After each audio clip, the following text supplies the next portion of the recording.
Thank you for joining us again and welcome back to our channel. If you are joining for the first time, I appreciate your time. In this episode, I want to look at the reason why the United States of America's Secretary of State, Mr. Marco Rubio, has questioned China's contribution and investment in terms of emerging countries, specifically in Latin America and the continent of Africa. It is important to know that international media and the United States of America and other geopolitical partners have questioned Chinese investment in the continent of Africa, calling it debt trap.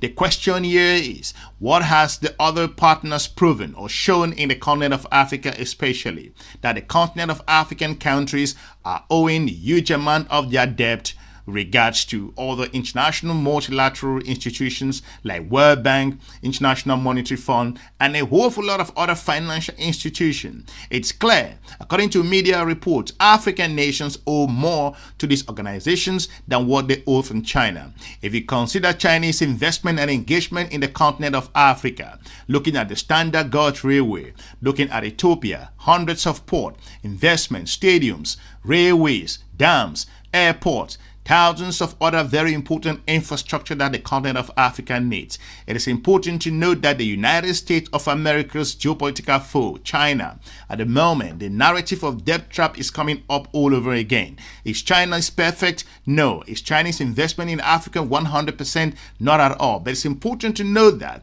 by bringing this particular conversation, according to the Secretary of State, that China is holding Latin American countries in debt trap and also the continent of Africa in terms of their particular growth and development or what they are looking for. Let's listen to what he has to say, and we will dive into China's own perspective of why they consider the continent of Africa as a win-win partners, not as a neglected continent, based on analysts' own report. Thank you. Secretary Rubio, given changes to U.S. immigration policies, there are some Jamaicans who are afraid to travel back to Jamaica, even though they are legitimate green card holders. What assurances can you give to those individuals that they will have no difficulty returning to the United States? Well, yeah, well, green card or residency? I mean, permanent residence you're asking me about? Yes, okay, yes. Okay. And secondly, what problems, if any, does America have with China's investment in Jamaica? Well, look, I mean, China's a rich and powerful country. Our problem with it is not investment. Okay, our problem is predatory practices. That's what we're concerned about. What we have seen all over the world is that China comes in and says, here's a bunch of money for a project they never build. They bring their own workers to do the work. They don't hire the locals. They bring their own workers. And oftentimes it comes attached with a huge loan that can never be repaid, and now they hold it over your head forever.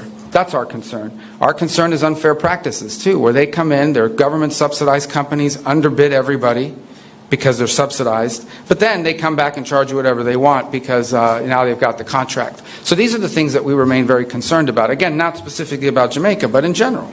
And so that's what we'll continue to highlight. In a recent conversation in Doha, Qatar, a Chinese official came out clear and engaged students that were talking about debt trap. It is important to understand that China, to an extent, has delivered infrastructural development and growth in the continent of Africa beyond expectation. China has proven that, to an extent, it is a partner to work with. That's the reason why we see countries across the Sahel and other countries across the continent of Africa looking for solutions for countries that can provide them win-win. We've seen Chinese foreign minister travel to the country of Chad and a lot of other nations across the continent of Africa that have huge infrastructural development challenges. It's important to note that this official was explaining the vital necessity why China considers Africa to be an opportunity continent where they're looking for more better infrastructural development. And now that China has jumped into the continent to engage Africa, then we see other partners thinking about the continent of Africa that to him were abandoned for centuries. So you've mentioned that China has a no interference policy with other states and that states should have their own ability to dictate their way of life or their existence. But wouldn't you say China's presence all over Africa is in a way an exercise of some sorts of power, a soft power of sorts, and does that not contradict with the foreign policy of China? Allow me to mention one thing. before China's extensive engagement with Africa. Africa itself is a forgotten continent. That's not what Victor Gao said. That's generally being said by Western countries. Africa, after decolonization, was more or less the forgotten continent. Western countries did not want to engage it for whatever reason. China went in. China treated every African country as brother and sister, and China really invested hugely in Africa. Now, many other countries are talking about engaging with Africa, including the United States, many European countries, India, for example. The more the better, because Africa should not be a monopoly for any other country, not for China, not for anyone else. Africa is for the African people, and the taste of the pudding is always, you should not be a judge yourself. You go to African country and ask them whether they like building a road, whether they like building a gymnasium, etc. That is the only truth, because don't be lectured by other countries about what value African countries should have. The African value will be different from many other continents, for example. The other countries in other continents will need to help the African country to build up their infrastructure, to build their manufacturing capabilities. And that is the only goal for China. China has no colonial objective for African countries. China is so far away physically from Africa. Whatever China is doing the same in ASEAN countries, in Latin American countries, for example. And this is a sign of China's philosophy. That is, if we build our pillars of transformation, we want to share that with you. If we believe building road is the only way out, we help you to build the road. China has proven that Africa works to an extent, that the continent of Africa has huge opportunity. The question here is the United States of America as well borrows money and also have other particular financial dealings with the country of China. But nobody talks about that. According to the former Greek finance minister, who came out clear to educate his audience with regards to how China has helped the country of the United States of America to an extent, based on bonds and a whole lot of very important debt purchases that are also out there. But you never heard this from the media. But if it comes to emerging and developing countries looking to figure out how to improve on their infrastructure, this conversation always comes out. So this hypocritical discussion to an extent has to be called out. According to the finance minister, he said that China to an extent, giving a clear example in regards to the case of Ethiopia, it's not going to the predatory ways that, according to him, Western organizations have been involved in the continent of Africa in terms of businesses and engagement. I've been very concerned lately about China and sort of we have transferred so much money from our economy over to China by buying all those things and supporting their economy over there so they could make more and more money. They are now all over Africa, buying things and investing over there and getting those countries dependent on them and supporting, non-democratic people. And I'm just like wondering, whom? Well, we are in a country that supports Saudi Arabia. Yes, that's true. Right. So suddenly we have a problem with, superpowers supporting non-democratic people. Yes, I do, but I also am just concerned that we've sort of created the economic power that China sort of has now, and they're using it, I fear, going to be using it against us eventually and against the better interests of a lot of people. Allow me to put your mind to rest. Okay, great. You shouldn't worry about that. Okay. It's very simple. And let me explain why you shouldn't worry about that. But please continue. Well,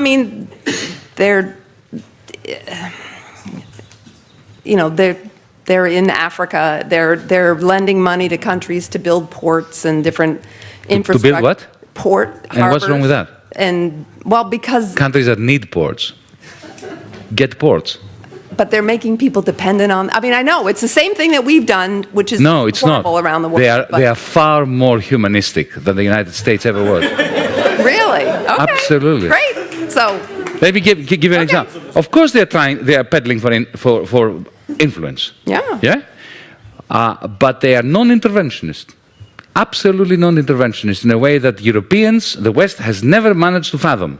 But I have a feeling they have a longer-term thought process that is more interventionist. But anyway, let's judge what we see. Let's judge what. Okay. Well, let's start at the beginning. The Chinese never asked Apple to go to Shenzhen and produce all the iPhones.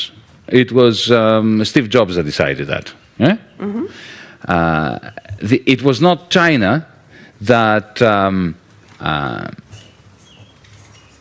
went to Washington, D.C. and demanded that they buy a third of your national debt. If they hadn't bought it, you would be in serious trouble. Mm-hmm. Okay. Number 3. I did allude to this in my talk. If in 2008 China had not cranked up their credit bubble, you would be in a new Great Depression now. Mm-hmm. So, China, the United States, and the European Union are absolutely synergistic, and they need one another in a way that if we fail to acknowledge and to nurture, billions of people, including the majority of the people in this country, are going to suffer. Secondly, Africa. I'll give you an example, a specific example. Ethiopia. 2004, because I happened to be there, and I have some first-hand experience of it. They went into Ethiopia. I'll tell you why they went into Ethiopia, because they suspected there was oil. Because China is a major industrial power, but it lacks primary resources.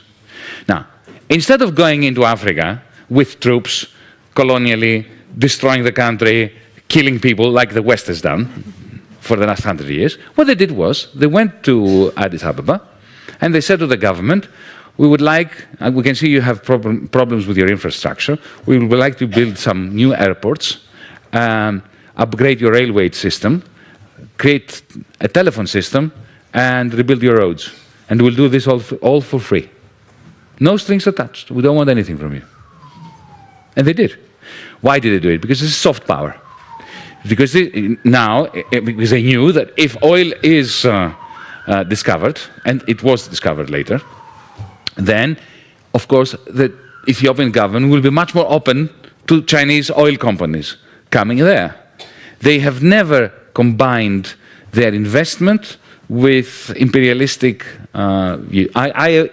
Despite this debt narrative, other local African experts consider the engagement with China to be a win-win part. Is China perfect? Not at all. China does have its own flaws. Looking at a whole lot of other very important situations like in Zambia, which to an extent, if you consider Chinese involvement across West Africa, local experts are coming out to consider that the Chinese investment and collaboration in several areas hasn't been that of, to an extent, interference based on that particular expert-owned perspective. It is vital to note that the continent of Africa is at a crossroad at the moment.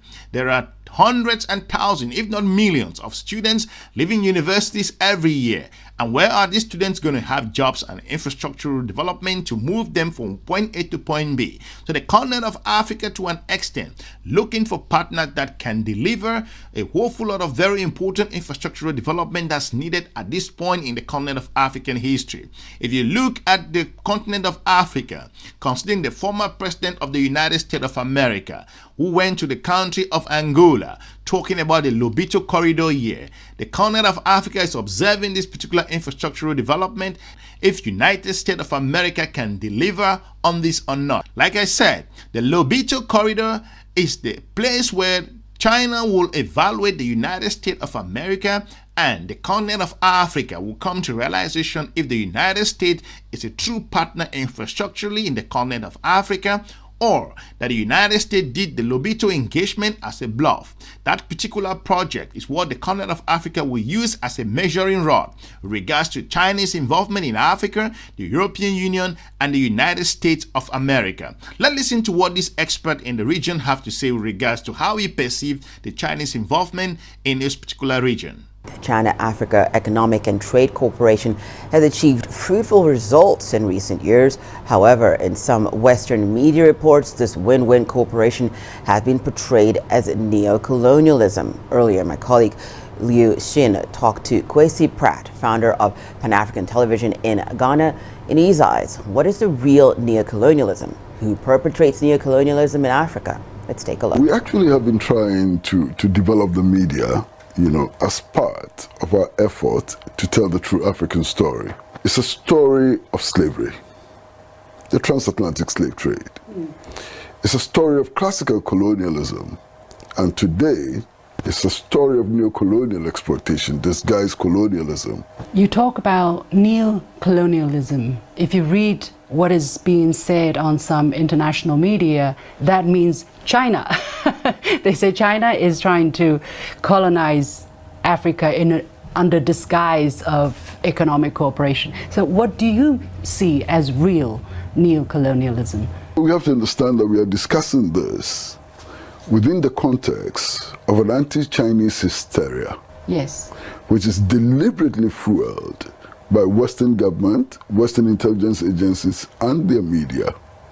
There's a vigorous anti-Chinese hysteria. That's the backdrop. What is the reality? I don't know any time in our history that the Chinese government overthrew an African government. I don't know of any instance in our history where Chinese assistance to Africa or any other country has been dependent on the people's choice of a type of government, and so on. That's the difference. The West pretends to be giving us aid, but it's always conditioned on many things. In Ghana, you find that all the railway lines start from areas of concentration of wealth, where we have bauxite, where we have timber, where we have diamond, where we have gold, and so on. They start from there, and where do they end up? They end up in the ports. Okay? So the whole development orientation is to take out wealth. That's the whole development orientation, and the railway lines tell the story adequately. Africa needs true partners at this time in its history. No pick and choose. It is important to note that the continent must make very important choices that are relevant to its own development. Does this investment and collaboration come with price tags? Absolutely. When African countries need roads and infrastructure that can move products from the farms to major cities, and to make sure that these products can reach those who are really looking for them. It is important that Africa has huge infrastructural deficit, electricity issues in some countries, and China to an extent has come to some African countries' aid. Like the president of the country of Sierra Leone once said that the relationship between Africa and China has come under scrutiny, which is absolutely true, because according to him, if you have new friends and partners, they will be considered in limelight, and that's important that the continent of Africa has been on a huge spotlight. But more importantly, the continent of Africa across all regions have witnessed the incredible contribution and support that China has provided them. Like I've said, China has a lot of work to do, and China have to improve in certain areas in terms of their collaboration with the continent of Africa. But in a nutshell, putting both on scale, China has demonstrated that it is a force to be reckoned with, and that's the reason why China, to an extent, is receiving this particular collaboration from the continent of Africa. We've seen that over and over, and at this moment, the continent of Africa is going through an incredible challenge in terms of its engagement with the United States of America, specifically South Africa and Egypt. We all shall be looking on how these geopolitical partners of Africa are observing this particular relationship. Later, China will begin to win those same contracts, and we'll be wondering how China won those contracts. Africa is calling the shot to an extent, and they are choosing their own partner. That's the reason why the current Secretary of State of the United States of America, Mr. Marco Rubio, sees Chinese involvement and engagement with emerging and developing countries as problematic, and summarizing it in debt trapping, failing to look at the growth and development and investment that China has made in these countries. I want to thank you for watching. Let me know in the comment section if the debt trapping conversation is about to be resurrected again, as you see the United States of America Secretary of State picking that out there. And more importantly, why African countries must choose their own strategic partners at this critical time in their history. I will be looking forward to meeting you soon in our next episode. Have a good day. Bye-bye.